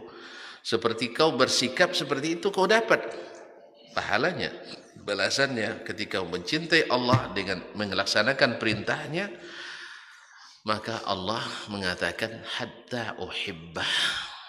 Setiap hamba yang senantiasa melakukan yang sunat-sunat untuk mendekatkan diri kepada aku sampai aku mencintainya. Wa idza ahbabtuhu, bila aku mencintainya, ini natijahnya kaum muslimin, datanglah karamah. Karamah itu bukan solat Jumat di Masjid Haram tiap kanda. Ya, ini baca dulu. Mana tuh solat Jumatnya di Masjidil Haram? Pergi jam 11, balik jam 1. Dulu pula dia makan siang daripada awak lagi. Rupanya di Makkah orang belum sholat Jumat. Rasanya sekarang kita jam berapa? Jam 11. Ya, di Makkah sekarang jam berapa? Jam 7 pagi. Ini hari apa? Hah? Enggak tahu hari apa hari ini. Sabtu. Dah lupa hari nampaknya sih. Hari ini hari Sabtu. Mereka Sabtu pagi, kita Sabtu siang. Jadi kalau Jumatnya jam 12 nanti, di sana baru jam 8. Kita selesai jam 1, di sana baru jam 9. Di sana baru sarapan pagi. Karena orang Arab sarapannya lambat. Makan siangnya lambat. Jelas? Makan malam pun lambat. Ya kalau sempat diundang sama orang Arab walimah, harus makan dulu dari rumah. Ya saya coba sekali dulu awal pertama diundang. Awal karena undangan orang Arab kabarnya satu nampan itu 5 orang setengah kambing kan? Ya betul. Cuman turunnya kapan itu? Sehingga lepas asar tidak makan apa-apa, lepas isya juga tidak, berharap makan besar lepas isya itu. Apa gila? Dengan seorang kawan juga masih orang asing juga. Dia juga pertama juga ikut walimah orang Arab. Sampai sana, mana makan nih katanya. Tidak ada makanan, ada teh saja. Teh pun kecil lah pakai gelasnya, gelas Arab kecil-kecil kan. Nah, tengok korma yang ada, makan korma. Tidak juga kok, korma satu karton habis, tidak juga kenyang kan. Karena bukan makanan pokok kita. Akhirnya terpaksa lah, udah mulai naik asam lambung. Mulai pikir, tidak ada makan ini. Nak pergi keluar, tempatnya jauh, terpisah dari apa? Bukan di jalan umum, di tengah macam di villa memang. Akhirnya nyesal saya. Besok-besoknya kalau diundang makan dulu kenyang-kenyang, karena nanti keluarnya baru jam 11:30 malam. Coba bayangkan dari jam berapa tadi makan siang, ya kan? Siang dari jam 1 tadi sampai 11 berapa jam. Ya kalau teori orang kesehatan dah 2 kali makan gitu itu. Karena 5 jam sudah kosong lagi lambung gitu. Nah, ini puasa 11. Kalau puasa jelas lah, ini tidak puasa. Allah musta'an. Kaum muslimin dan muslimat dirahmati Allah. Jadi sampai Allah berikan mukjizat. Mukjizat ini seperti yang kita sebutkan nanti, insyaallah kalau masih ada waktu, bukan untuk dipamerkan, bukan untuk ditunjuk-tunjukkan, dan tidak bisa diwariskan. Kalau bapaknya kiai keramat misalnya, anaknya tidak langsung jadi gus keramat, tidak mungkin, tidak mesti. Oleh itu kaum muslimin nanti kita sebutkan seperti As'ad bin Zurarah kemarin yang tadi, beliau ketika dilihat doanya mustajab, dia minta segera disembunyikan. Kaum muslimin dan muslimat dirahmati Allah. Apa yang Allah berikan karamah bagi wali yang menunaikan yang wajib, mendahulukan yang wajib, kemudian mengerjakan yang sunat. Inilah iman dan takwa itu. Sebab at-taqwa melaksanakan perintah, meninggalkan larangan. Iman itu apa? Dengan penuh keyakinan bahwa ini perintah Allah dan kita akan bertemu dengannya. Apa yang kita ambil nanti yaitu hasil amal ini. Nah, bila ini dilakukan, diikuti dengan sunat-sunat sebagai tanda cinta, Allah balas dengan cinta pula. Hatta uhibbah, sampai aku mencintainya. Dan ini yang derajat, ini yang susah. Seperti kata Umar bin Khattab radhiyallahu taala anhu, "Laisa sya'nu an tuhib, walakinna sya'na kulla sya'ni an tuhab." Bukanlah masalahnya kamu mencintai. Semua orang siap untuk mencintai, tapi apakah cintanya bertepuk sebelah tangan atau cintanya berbalas dengan kesayangan? Ya. Jadi masalahnya bukan mencintai. Orang banyak, apalagi berlagu cinta, itu paling banyak tuh. Tetapi bukan itu. Tapi yang jelas kamu dicintai atau tidak. Nah, apa buktinya cinta Allah? Fa iza ahbabtuhu kuntu sam'ahu alladhi yasma'u bih wa yadahu allati yabtisu biha wa rijlahu allati yamshi biha. Apabila aku sudah mencintainya, kuntu sam'ahu, aku menjadi pendengarannya yang dengannya dia mendengar, wa basarati yubsiru bih, dan penglihatannya yang dengannya dia melihat, wa yadahu allati yabtisu biha, dan tangannya yang dengannya dia bekerja, warijlahu lati yamshi biha, dan kakinya yang dengan dia berjalan. Maknanya apa? Ini tidak makna takwil. Orang Arab selalu menyebut kalau kita menjadi orang yang membantu dan menolong terus disebut kaki tangan. Berarti bukan takwil ini. Maknanya benar. Bukan seperti yang ditafsirkan oleh sebagian aliran yang keliru dalam menafsirkan ini, akhirnya Allah menyatu dengan kita. Bukan. Nabi SAW imamnya para aulia. Nabi imamnya para wali semuanya. Imamnya orang beriman dan bertakwa. Tidak pernah mengklaim Allah menyatu dalam dirinya. Berarti kalau ada yang menyatakan menyatu dengan Allah, berarti bukan ahlu. Dah lupa di pangkal kaji. Diulang lagi dari awal nampaknya.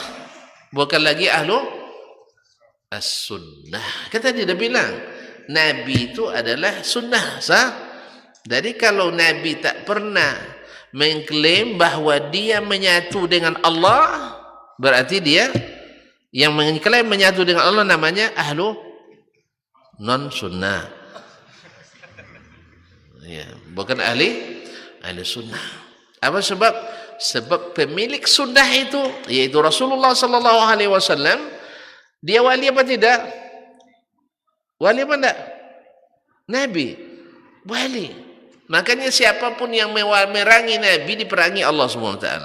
Yang paling dahsyat memerangi, paling dahsyat diperangi Allah SWT. Lihat Persia, ketika surat Nabi datang, dirobek-robeknya surat Nabi, dibunuhnya utusan Nabi. Persia yang menjadi adik kuasa masa itu yang pertama hancur. Dan sampai hari ini tak bangkit-bangkit lagi. Jelas? Yang coba-coba memerangi wali Allah SWT.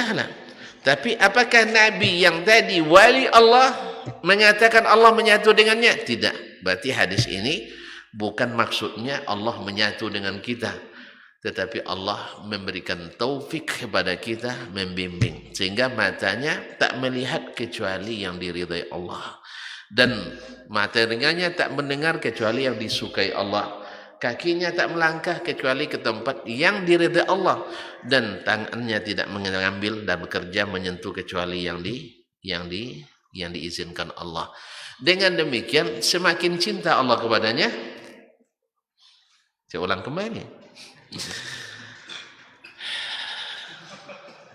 Nah, kalau dia setiap ucapannya dari disukai Allah karena diberikan taufik, dibimbing. Kemudian penglihatannya diridai Allah karena dibimbing.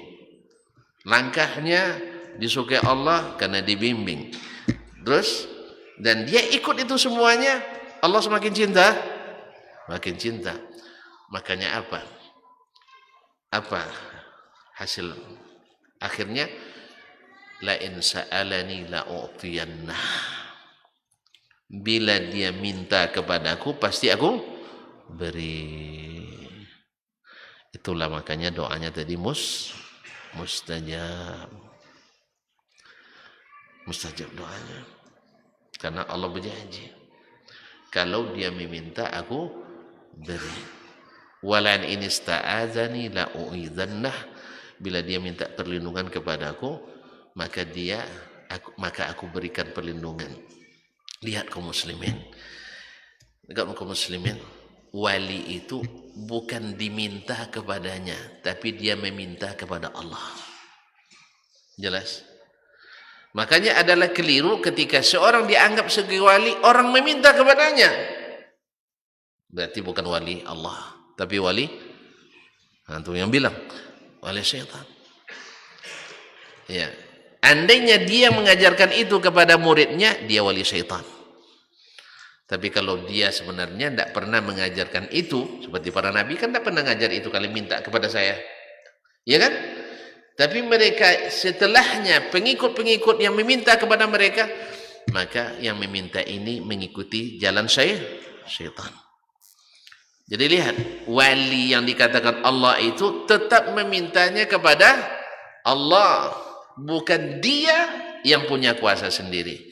Kalau ada yang sudah merasa punya kuasa sendiri dan menganggap diri sebagai wali, ini sebenarnya bukan wali Allah tapi wali syaitan. Jangan-jangan ini adalah sebagai sebagai mendapat titisan dari syaitan, bukan sebagai karamah yang Allah berikan. Makanya tidak sedikit orang punya sihir tapi pakai kamuflase sebagai wali. Dia punya kejadian-kejadian aneh karena bantuan syaitan kepadanya, padahal sebenarnya adalah musuh Allah tabaraka wa ta'ala. Ada seorang yang Masya Allah kiai punya pesantren, setiap Jumat sholatnya di Masjidil Haram, ya. Kemudian dia punya khadam. Kalau sudah punya khadam itu, lihatin, kalau sudah punya khadam, tuh khuddam asli katanya itu para pembantu dari kalangan jin. Kalau sudah pakai jin, tidak ada yang gratis. Itu pasukan khusus, itu mahal bayarnya. Kadang harus menjual akidah.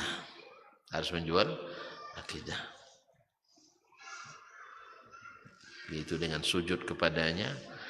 Dan ada pula yang setiap ke WC menjadikan Al-Quran sebagai bantalan tempat injak kakinya. Allah musta'an. Orang nggak tahu. Yang jelas dia banyak punya kejadian aneh. Dikira sebagai wali.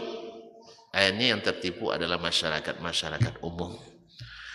Ya, karena dia punya kedudukan, yaitu dia punya pesantren, sorban tidak pernah tanggal, sarung kemana-mana, tetapi sholat Jumatnya di Masjidil Haram. Akhirnya kaum muslimin yang seperti ini akhirnya menyesatkan, bukan memberi petunjuk. Nah, taib, terserah antum. Pokoknya tamu itu seperti orang mati. Nak dihentikan tiba-tiba tidak masalah. Nah, tapi kan dah sampai ini ya.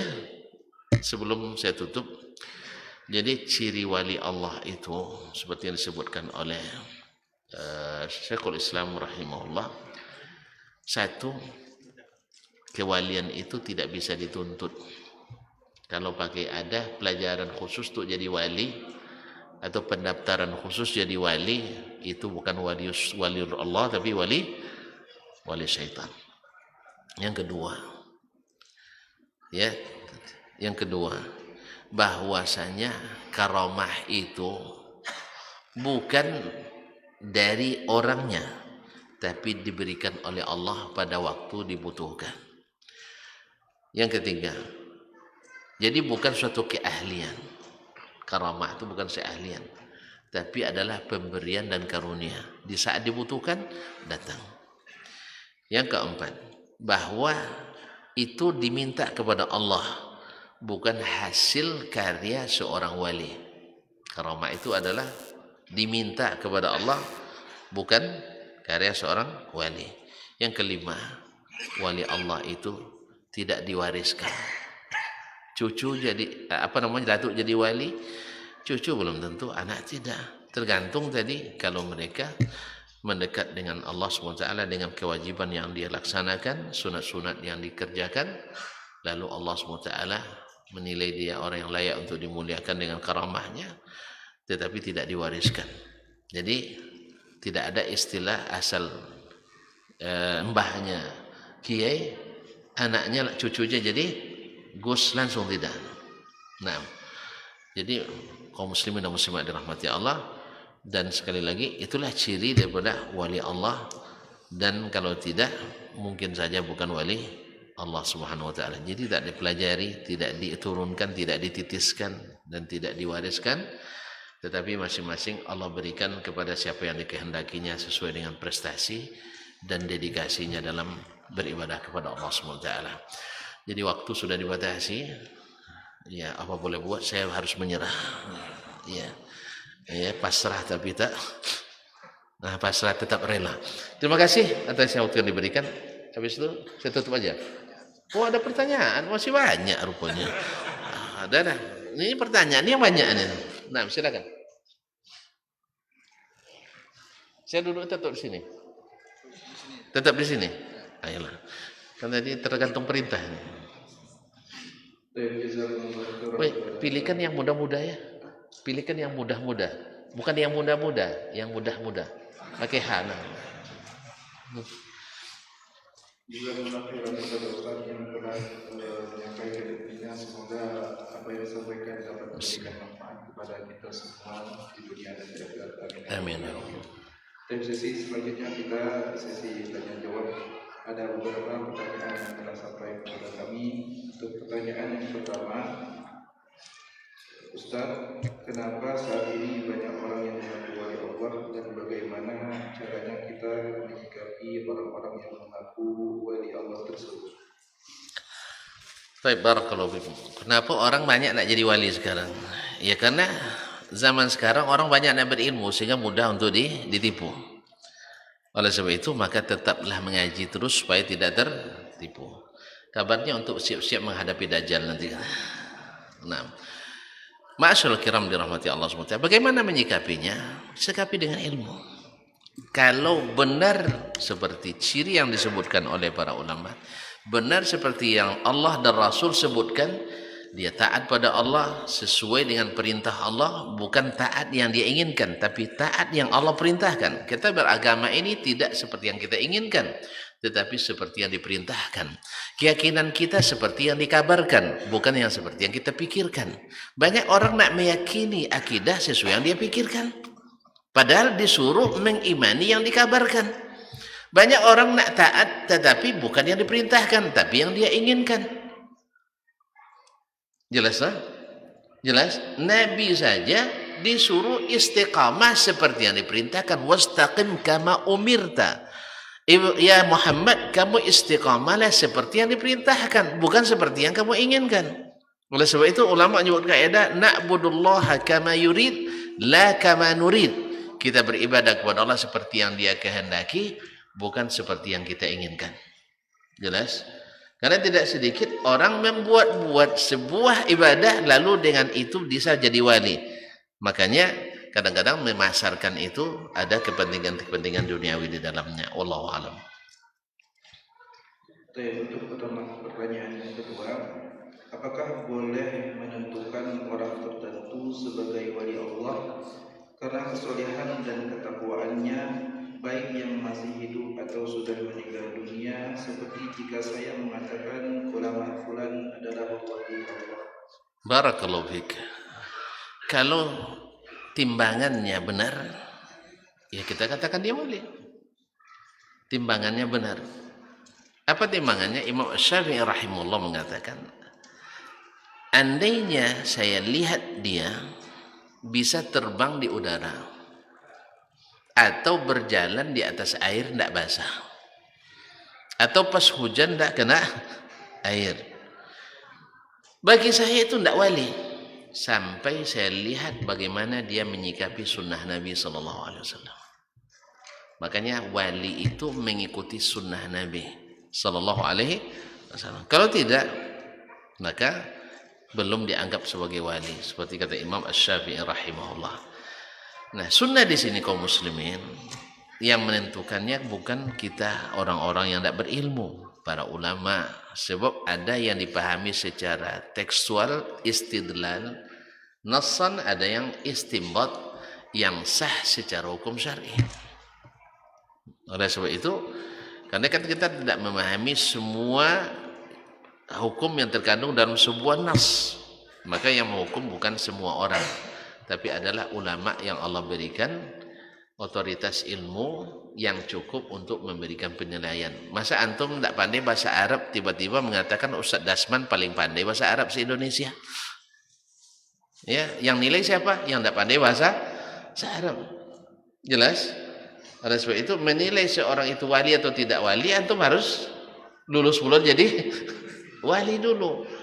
Apa itu? Dengan perintah yang wajib dikerjakan, diikuti yang sunat, bukan mengerjakan yang tidak disuruh, meninggalkan yang disuruh. Kan orang kita ini mantap juga, seperti kata Man yang Gus ini, lain yang diperintahkan, lain yang dikerjakan.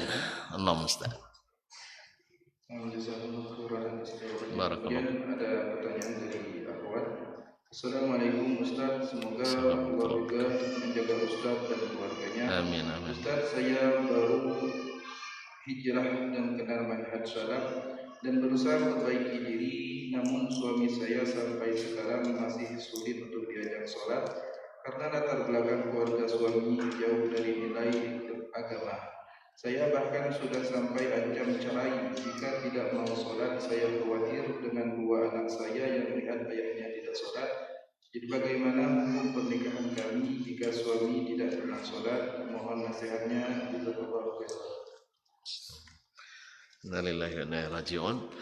Pertama saya doakan juga semoga ukhti yang bertanya Allah jaga dengan perlindungannya dan juga berikan hidayah kepada keluarganya. Memang sebelum kita mengaji banyak yang tidak kita ketahui,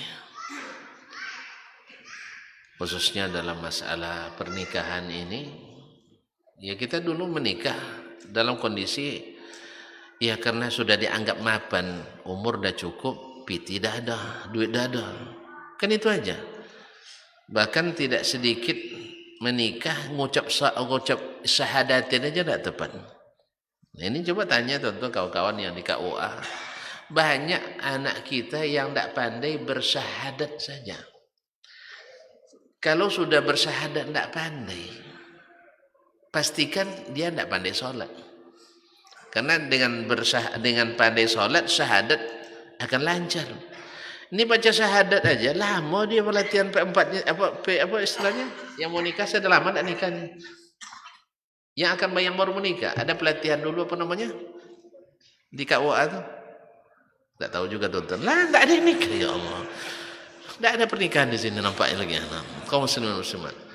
Jadi banyak yang tak bisa bersyahadat. Coba bayangkan.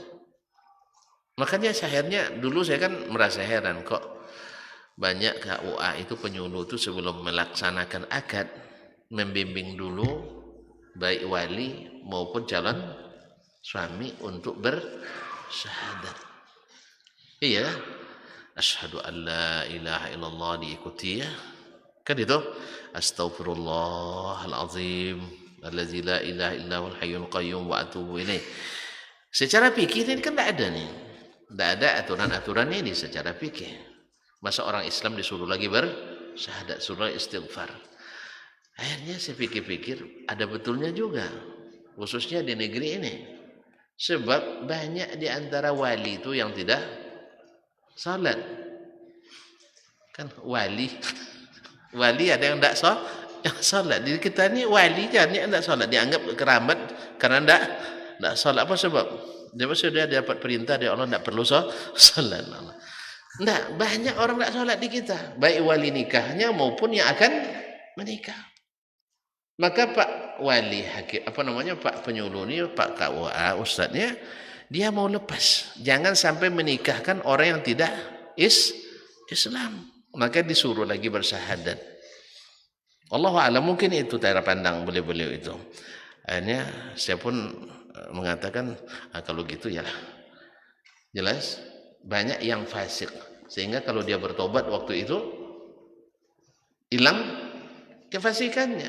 Jadi kalau seandainya dia dihukum tidak sholat selama ini, dihukum tidak Islam, dengan syahadat kembali dia Islam. Allahu a'lam. Jadi secara tidak langsung Pak KUA nampaknya juga menghukum yang tidak sholat. Hah? Iya kan? Siapa yang paling terakhir menikah? Coba tunjuk tangan, tidak ada. Ya pasti ada disuruh asyhadu an la ilaha illallah wa asyhadu anna Muhammadar Rasulullah. Oleh sebab itu tidak sholat kaum muslimin dan muslimat ini bahaya besar. Maka kita sama-sama kita doakan mudah-mudahan suami saudari kita ibu yang bertanya ini Allah condongkan hatinya untuk mengaji. Ya untuk mengaji. Sebab terancam pula sama istri tadi itu. Ya. Kaum muslimin dan muslimat memang bahaya seorang suami yang tidak sholat. Padahal dia harus memegang kendali bahtera rumah tangga. Kalau dia tidak pandai mengendalikan tidak tahu di mana di mana batu karang, alamat kapal akan tenggelam. Dan sholat adalah sebesar-besar penyelamat. Nah, di sini dia kena, takut kapalnya akan tenggelam. Oleh sebab itu, maka kita sama-sama doakan mudah-mudahan bapak ini, suami saudari kita ini segera bertobat kepada Allah Subhanahu wa taala. Karena meninggalkan sholat itu kaum muslimin dan muslimat. Pertama ada yang yang menolak kewajiban sholat. Artinya dia bilang tidak wajib sholat. Ini tidak ragu, seluruh ulama mengatakan keluar dari Islam.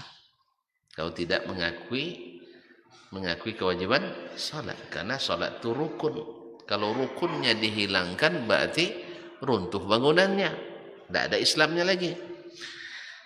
Cuman ada yang dia mengakui kewajiban sholat itu. Dia mengimaninya wajib sholat. Cuma dia tinggalkan karena lalai, karena malas, karena macam-macam. Masa awal umur masih 20-an kok sholat kan itu kan. Tunggu umur 40 dulu. Pas umur 40 tidak sampai. Akhirnya tidak sholat. Nah di sini ulama berbeza pendapat. Imam Malik, Imam Ahmad dan Jamahir ahli hadis dan Zahiriyah tetap menghukum mereka keluar dari Islam. Artinya bila tidak tetap sholat disuruh bertaubat, ya bertobat, tidak payah taubat, kan tidak pakai bayar-bayar taubatnya kan, ya bertobat menyesali apa yang sudah dilakukan, meninggalkan sholat, kemudian berazam untuk tidak kembali lagi dan mulai sholat sejak saat ini. Insya Allah Allah ampuni. Karena taubat itu menghancurkan, menghapuskan seluruh yang terjadi sebelum bertobat itu. Nah, kita doa mudah-mudahan bertobat segera. Yang kedua pendapat ulama, Imam Asy-Syafi'i rahimahullah mengatakan dia tidak murtad, tetapi wajib untuk diingatkan dan dihukum oleh pemerintah yang berkuasa. Jadi kaum muslimin kalau perintah katakan bahwa mereka tidak ada urusan dengan sholat, keliru. Pemerintah itu berkewajiban mengatur sholat jemaahnya, rakyatnya, menyuruh mereka sholat. Alladzina immakkannahum fil ardi aqamus shalah wa atawuz zakah wa amaru bil ma'ruf wa nahaw 'anil munkar. Orang yang apabila kami berikan mereka kuasa di atas permukaan bumi, mereka mendirikan salat. Maksudnya bukan sendiri-sendiri, mendirikan salat di tengah-tengah kaum muslimin. Jadi kalau ada umat yang tidak salat, dia berkewajiban untuk menghukumnya. Nah, hukum yang diberikan kepada orang yang tak mau melaksanakan salat setelah dipanggil, disuruh salat, ternyata tetap tidak mau, boleh dihukum walaupun sampai hukumnya seperti hukum murtad, yaitu dibunuh. Karena ini penyakit. Ini menurut mazhab Imam Asy-Syafi'i, tidak ringan juga. Ya.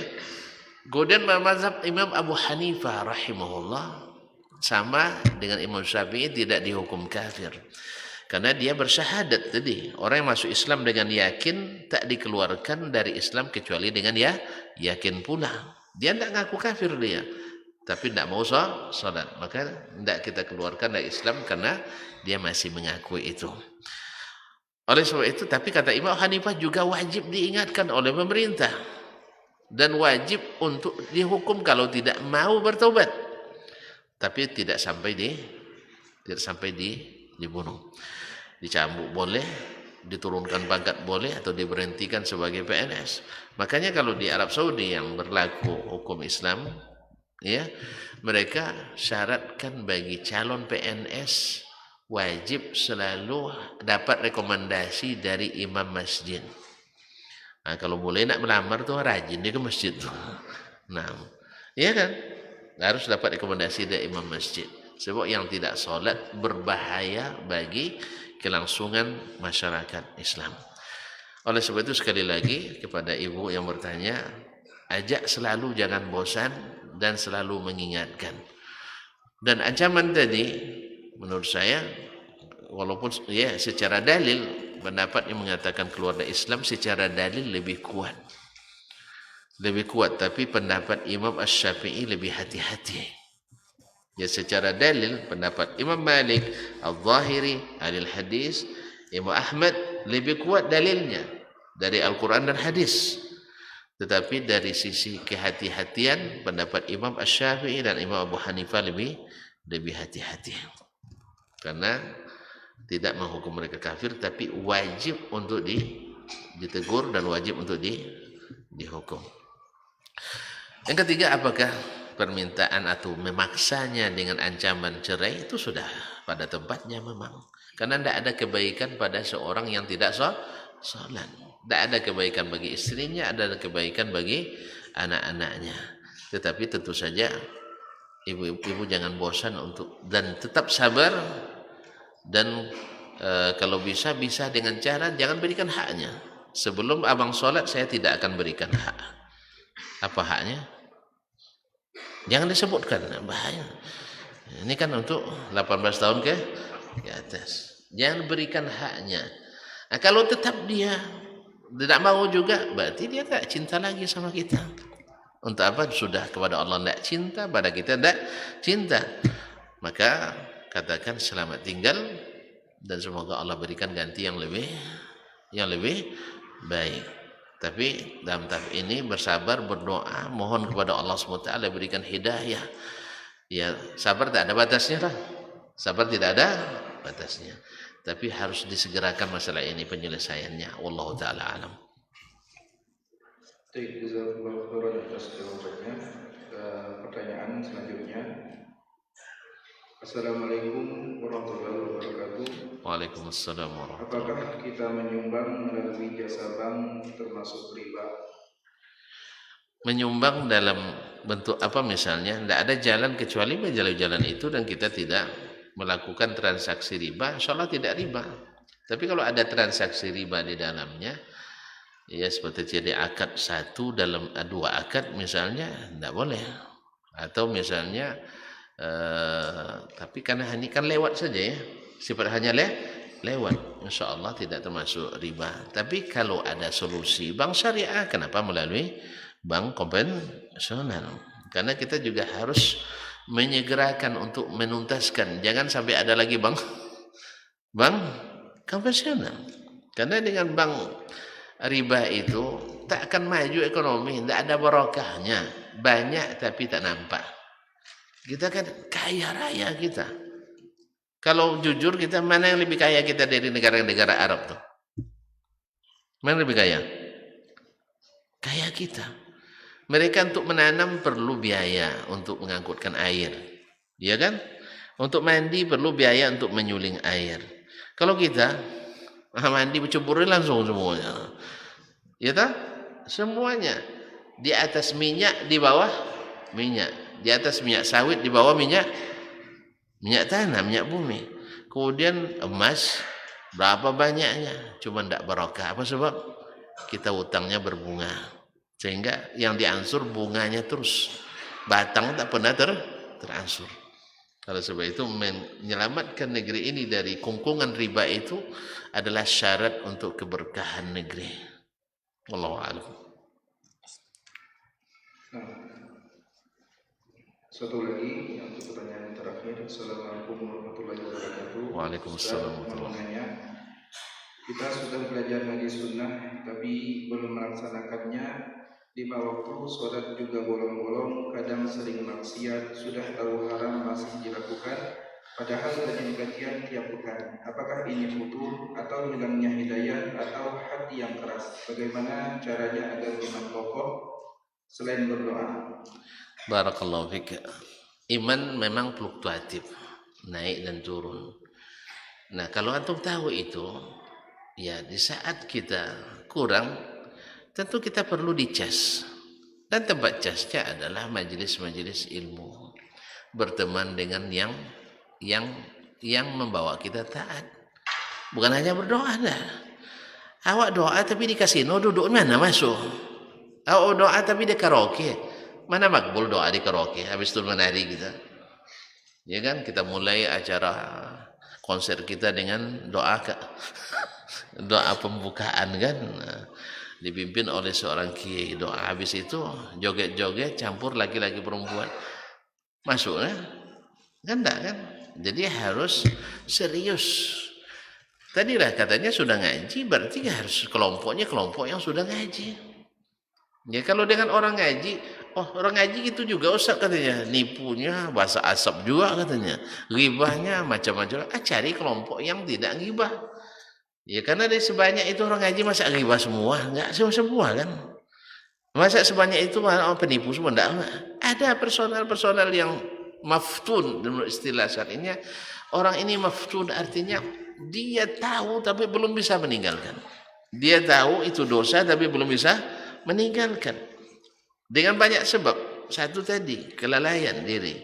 Yang kedua, karena kurangnya ilmu. Yang ketiga, kawan-kawan di sekeliling. Yang keempat, tidak ada yang menjaganya. Yang kelima tadilah kemampuan untuk menahan diri. Nah, oleh sebab itu kalau kita tahu kelemahan itu, lemahnya di ilmu, duduk di majelis ilmu. Lemahnya di teman, ganti teman. Berani kita ganti teman. Kalau lemahnya di ketahanan diri, jangan dekat-dekat tempat-tempat yang subuhat. Jangan dekat-dekat tempat yang subuhat. Misalnya, mohon maaf, contoh kecil, antum tahu diri antum orangnya suka nonton, sah? Suka nonton? Oleh sebab itu, jangan beli alatnya. Yang ditonton apa? TV kan? Biasanya jangan masukkan TV ke rumah. Dah selesai. Ya tak? Oh enggak, nanti orang cerita semua. Ya masa cerita gol 2-0 itu enggak harus tengok TV juga lah. Ya. Enggak tahu untuk perkembangan dunia tanpa TV. Tahu kan? Kemudian antum tahu perkembangan dunia, apa yang bisa antum buat? Ada yang bisa dibuat. Menang Indonesia 2 kali lawan karo-karo. Apa namanya? Apa untuk bagi antum? Apa yang bisa antum buat? Kalau kalah pun, antum itu buat nangis. Habis itu selesai enggak? Atau artis ini nikah dengan artis dan sebagainya. Untuk apa? Harga cabai naik, tahu enggak tahu antum nanti akan tahu juga paniknya dia foto di pasar. Ya kan? Karena bungkus cabai itu koran juga. Jadi oleh sebab itu kaum muslimin muslimat yang dirahmati Allah SWT, maka berani untuk membuat keputusan yang menentukan arah kehidupan kita selanjutnya. Karena dulu Ali bin Abi Thalib yang masih kecil berani buat keputusan masuk Islam. Akhirnya selamat jadi orang hebat. Ayahnya Abu Thalib yang banyak jasa kepada Nabi tak berani buat keputusan. Akhirnya tak jadi orang hebat. Disebut nama Ali kita ucapkan radhiyallahu anhu tanpa ragu, sah? Tapi diucapkan namanya Abu Thalib kita bersedih. Karena Nabi bersedih dia tak jadi masuk Islam. Nak didoakan tak boleh pula. Ya tak? Jadi si kecil berani buat keputusan, hebat. Ayahnya yang dewasa tak berani buat keputusan karena takut nak bertemu dengan sahabatnya di neraka. Akhirnya dia memilih mati dalam keadaan syirik. Anaknya yang masih kecil umur 9 tahun dia buat keputusan, akhirnya dia menjadi orang hebat dalam Islam dan tersebut sepanjang sejarah, dan di akhirat dikumpulkan dengan orang yang bahagia. Nah itu pilih aja, buat keputusan segera. Kalau masalah saya di teman, saya tukar teman. Kalau masalah saya lokasi, saya ganti lokasi. Kalau masalah di istri, ini yang payahnya. Kan tadi kan agak repot juga. Ini kan teman hidup, apalagi masalah dari suami. Tapi bersabar sambil berusaha untuk berubah. Karena memang dulu kita tidak tahu mengaji dulu kan. Sekarang tiba-tiba ada ngaji, tak hampak perubahannya. Semoga Allah SWT mudahkan segala urusan kita. Allah salehkan amal kita, ikhlaskan niat kita, dan kuatkan jemaah kita, dan heratkan ukhuwah di antara kita, dan cinta kita kepada kaum muslimin secara umum semakin berat cinta kita, sehingga kita ingin yang kita dapatkan mereka juga dapatkan, bukan justru menganggap mereka orang-orang yang tak mungkin mendapat hidayah. Hidayah itu di tangan Allah SWT. Mudah-mudahan kita pegang sampai akhir masa kehidupan kita. Amin ya rabbal alamin. Allahumma lakal hamdu kullu wa lakal mulku kullu wa biyadikal khairu kullu wa ilaika yurja'ul amru kullu. Allahumma arinal haqqa haqqan warzuqna ittiba'ah wa arinal batila batilan warzuqna ijtinabah. Terima kasih dan mohon maaf. Lebih kurang saya minta izin dan mohon maaf. Wabillahi taufiq wal hidayah. Terima kasih kepada semua. Wassalamualaikum warahmatullahi wabarakatuh.